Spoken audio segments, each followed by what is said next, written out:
I said it wasn't appropriate to politicize the conversation, which I don't believe we are. We're talking about protecting American lives, and there are things that this president has consistently and repeatedly talked about, advocated for, pushed for, introduced executive orders for, supported legislation for, time and time again since long before he was even president of the United States, that support this position. It's not a new position.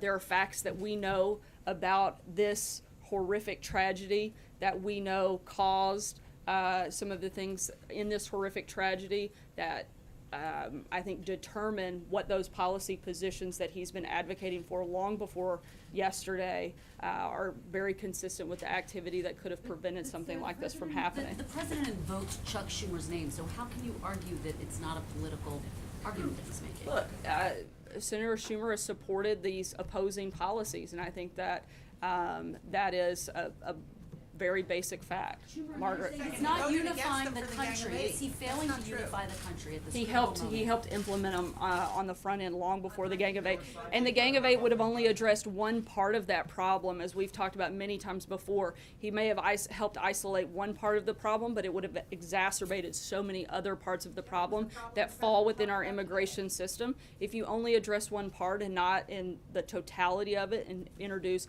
a fully and more responsible immigration reform like the president has proposed, like the president has outlined, then you're not addressing the problem, you're not fixing the problem, you're only making things worse.